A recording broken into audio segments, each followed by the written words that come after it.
నమస్తే, welcome to our channel. నేను సిరి.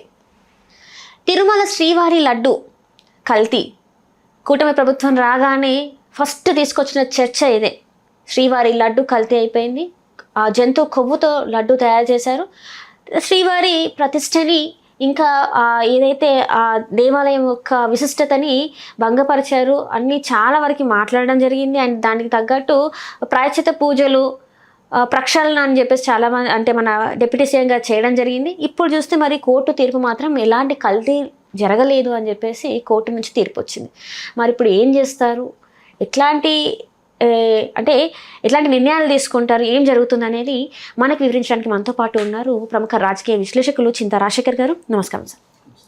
Sir, laddu కల్తీ, శ్రీవారి లడ్డు కల్తీ, జంతు కొవ్వు కలిపారు, మా హిందూ భక్తుల మనోభావాలు దెబ్బతిన్నాయి. అయోధ్యకి 1,00,000 లడ్డుల పైన వెళ్ళాయి, అక్కడ అయోధ్యలోని కూడా అపవిత్రం చేసేశారు అని చెప్పేసి మన డిప్యూటీ సీఎం గారు మాట్లాడడం జరిగింది. మరి ఈరోజు కోర్టు నుంచి తీర్పు అంటే అన్ని టెస్టులు చేసిన తర్వాత, విచారణ జరిగిన తర్వాత అసలు ఎలాంటి కల్తీ జరగలేదని చెప్పేసి మరి ఇప్పుడు ఏం మాట్లాడతారు సార్? ఎలాంటి కల్తీ జరగలేదని కాదు, యానిమల్ ఫ్యాట్ లేదు, కల్తీ నెయ్యిలో కల్తీ ఉంది. ఇక్కడ నెయ్యిలో కల్తీ జరిగిందంటే పెద్ద విషయం కాదు, కానీ హిందూ మతం ప్రకారము హిందూ మతస్థులు ఎవరు మాంసాహారం తినకూడదు. దేవుడికి మాంసాహారము మా జంతువుల కొవ్వు కలిసిన ప్రసాదం పెట్టడం అనేది అపచారం. ఇక్కడ నెయ్యిలో కల్తీ జరిగిందంటే అది చిన్న తప్పది. జంతువు కొవ్వు కలిపారంటే భారీ తప్పు, అది పాపం. అది సో రాజకీయ లబ్ధి కోసము ఎంతటికి దిగజారుతారో వీళ్ళు అనేది మనకు అర్థమవుతుంది. ఇప్పుడు పవన్ కళ్యాణ్ ఎందుకు ఇటువంటి కామెంట్ చేస్తాడు అనేది సత్తా లేదు. పవన్ కళ్యాణ్ దగ్గర రాజకీయ పరిణితి కానీ, విచక్షణ, వివేకం, విజ్ఞత, ఒక విజన్ ఏమీ లేదు. అంటే ఈ లడ్డు అంశం తీసుకొచ్చింది చంద్రబాబు నాయుడు గారు కదా సార్.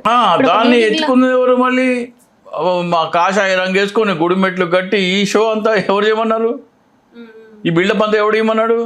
ఎవరిని మెప్పించడానికి? మోడీని మెప్పించడానికి. మోడీని మెప్పించేసేసి ఏదో అయిపోదామని ప్రయత్నం చేస్తారు. సో ఇక్కడ జగన్మోహన్ రెడ్డికిను వీళ్ళకి ఉన్న చంద్రబాబు నాయుడు, పవన్ కళ్యాణ్కి ఉన్న మెయిన్ డిఫరెన్స్ ఏంటంటే జగన్మోహన్ దగ్గర పెర్ఫార్మెన్స్ ఉంది. ఆయన పెర్ఫామ్ చేస్తాడు, ప్రజలకి మేలు చేస్తాడు, ప్రజలలో మన్ననలు పొందే కార్యక్రమాలు చేస్తాడు. వీళ్ళట్లా కాదు, వీళ్ళ దగ్గర అది లేదు. ఎంతసేపు దోపిడీ. ఎట్లా దోచుకుందామా అనే చంద్రబాబు నాయుడు, ఆయన పెట్టించిన బినామీ పార్టీకి బినామీ అధ్యక్షుడు పవన్ కళ్యాణ్ ఎంతసేపు దోపిడీ. సో మరి జగన్మోహన్ రెడ్డి కంటే మంచోళ్ళం అని ఎట్లా అనిపించుకోవాలా? జగన్మోహన్ రెడ్డి మీద లేనిపోని నిందలు వేయాలి. ఏంటి? జంతువు కొవ్వు కలిపినాడు, 33,000 మంది ఆడపిల్లల్ని హ్యూమన్ ట్రాఫికింగ్ చేయించాడు. ఎవరితోని? వాలంటీర్లతోని. అట్లాగే ఇంకో విషయం ఏంటి? 10 లక్షల కోట్ల అప్పు చేసేసినాడు.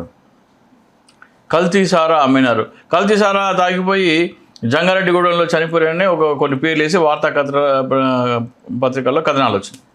దాంట్లో 3 మందు తాగే అలవాటే లేదు, అది అసలు మందు జీవితంలో ముట్టలేదు. అంటే ఇప్పటికి కూడా చాలా మంది మాట్లాడుతుంటారు ఏంటంటే కల్తీ మద్యం తాగే లివర్లు పాడైపోయాయి, అన్ని పాడైపోయాయి, జగన్మోహన్ రెడ్డి గారి హయాంలో చాలా మంది చనిపోయారు అని చెప్పేసి మాట్లాడతారు. ఇప్పటికి ఈ రోజుకి కూడా మాట్లాడుతున్నారు. జగన్మోహన్ రెడ్డి గారి హయాంలో ఎప్పుడు కల్తీ మద్యం దొరకలా. ఈ రోజున కల్తీ మద్యం ఫ్యాక్టరీలు దొరికినాయి. కానీ వాళ్ళందరూ చెప్తూ ఉంటారు కదా సార్, కొన్ని బ్రాండ్లు ఏవో ఆ బ్రాండ్ల పేరు జగన్ బ్రాండ్ అని చెప్పేసి. ఏ బ్రాండ్లు కదా, అది డేట్ తీయండి అమ్మా. అదే చెప్తున్నా కదా, జగన్మోహన్ రెడ్డి చెయ్యని నేరం ఆయన మీద మోపటమే. వీళ్ళు ఎట్లా మంచి చేయలేరు. జగన్మోహన్ రెడ్డి చెయ్యని చెడు ఆయనకి ఆపాదించాలా. ఇప్పుడు జే బ్రాండ్స్ అని ఏంటి? ప్రెసిడెంట్స్ మెడల్ అని, అలాగే బూమ్ అని రకరకాల 20-25 బ్రాండ్లు వచ్చినాయి కదా. ఆ జీవో ఎవరి ముఖ్యమంత్రి ఉండగా వచ్చిందో లిస్టు తీస్తే చంద్రబాబు నాయుడు హయాంలో వచ్చినాయి. ఏ ప్రభుత్వం దానికి ఆమోదం ఇచ్చింది అంటే చంద్రబాబు నాయుడు ప్రభుత్వం హయాంలో వచ్చినాయి. అవన్నీ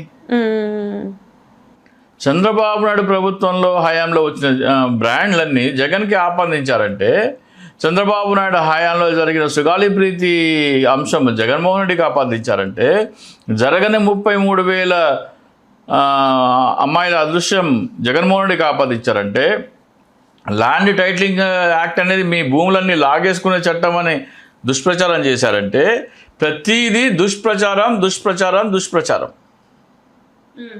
జగన్మోహన్ రెడ్డి చేసిన మంచి కంటే కూడా దుష్ప్రచారం ఎన్నిసార్లు ఎంత బలంగా తీసుకెళ్లాలంటే జగన్మోహన్ రెడ్డి దుర్మార్గుడు అని ప్రజలు నమ్మాలి.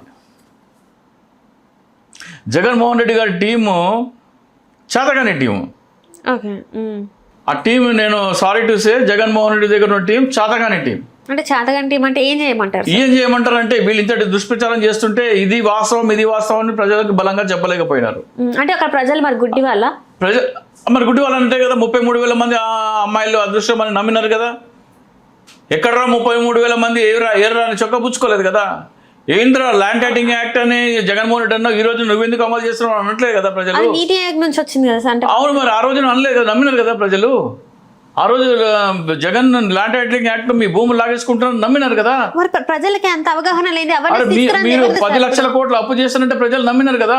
ప్రజలకి అవగాహన లోపం చేసింది ఎవరు అంటారు? అదే దాన్ని సమర్థవంతంగా ఎదుర్కోలేని జగన్మోహన్ రెడ్డి టీం చేతగాని టీం అంటున్నా. అరే నేను మీ అమరావతి ల్యాండ్ పూలింగ్ చట్టం అనేది ప్రభుత్వ ఖజానాన్ని దోచి ప్రైవేట్ వ్యక్తులకు పంచిపెట్టే చట్టం అని మీకు ఈమెయిల్ పెట్టినా స్పందించలేదు. అరే ఈమెయిల్ చూసుకోలేదేమో అని వ్యక్తిగతంగా కలిసి చెప్తే కూడా ఏప్రిల్ 2023లో 13 ఏప్రిల్ 2023లో సజ్జల రామకృష్ణారెడ్డి గారిని కలిసి ఈ ల్యాండ్ పూలింగ్ చట్టం అనేది 5 లక్షల కోట్ల అవినీతి అని నివేదిక ఇచ్చిన నేను ఆయనకి. ప్రింట్ చేసి దాన్ని డిటిపి చేయించి దాన్ని డిజైనింగ్ చేయించి న్యూస్ పేపర్ అంత సైజులో తీసుకెళ్ళి ఆయనకు అప్పచెప్పినాను నేను. 5 లక్షల కోట్ల అవినీతి అని ఎక్స్ప్లెయిన్ చేశాను. మీరు ఒక రాజధాని 3 రాజధానులు కాదు చెప్పాల్సింది ప్రజలకి, ఇది చెప్పాలా మీరు. ప్రభుత్వ ఖజానాన్ని దోచుకునే చట్టం అని మీరు చెప్పాలా, వివరించాలని చెప్తే దాన్ని పట్టించుకోలేదు. నేను 5 లక్షల కోట్ల అవినీతి నివేదిక ఇచ్చిన 6 నెలల తర్వాత ఏం చేసినారు, స్కిల్ డెవలప్మెంట్ కేసు పెట్టినారు. అరే మీ దగ్గర 5 లక్షల కోట్ల కేసు సమాచారం ఉంటే 371 కోట్ల మీద కేసు పెడతారా? నేను ఇచ్చిన నివేదిక డైరెక్ట్ ఆ రోజున సిబిఐకి పంపించినట్టయితే చంద్రబాబు నాయుడు నారా కుటుంబం మొత్తం రాజకీయ చాప్టర్ క్లోజ్ అయిపోయేది. ఈ రోజుకైనా సరే ప్రజలందరినీ చైతన్యవంతం చేసే కార్యక్రమం చేయట్లేదు. అరే బాబు, ల్యాండ్ పూలింగ్ చట్టం అంటే నీకు రావాల్సిన ఆదాయం దోచుకొని వ్యాపారస్తులకి భూస్వాములకి పెట్టే చట్టము అని చెప్పట్లేదు. నేను చెప్పిందే కనుక నేను 2022లో చెప్పాను. న్యాయస్థానం టు దేవస్థానం యాత్ర జరగక ముందు నేను చెప్పాను ఆయన. అది కనుక నేను చెప్పింది కనుక వాళ్ళు ప్రజలకి వివరించినట్టయితే ఈ అమరావతి నుంచి తిరుపతికి న్యాయస్థానం టు దేవస్థానం ఒక యాత్ర చేసినారు. అలా ఆ యాత్ర చేసే రైతుల మీద అంతా వీళ్ళు, ఉద్యమకారుల మీద వీళ్ళు పూలు చల్లినారు ప్రజలందరూ. నేను చెప్పింది కనుక చెప్పినట్టయితే ఏమని, అరే బాబు ప్రజలకి రావాల్సిన సొమ్ము మొత్తం దోచి వాళ్ళకి పంచిపెట్టమని యాత్ర చేస్తున్నారా బాబు అని ప్రజలకు వివరించినట్టయితే చెప్పులు వేసారు వాళ్ళ మీద. పూల వర్షం కాదు, మా కడుపు కొట్టి మీకు పెట్టాలా, మా పిల్లలకు అన్యాయం చేసి మీరు దోచుకుంటారా అని చెప్పులు తీసుకొట్టేవారు.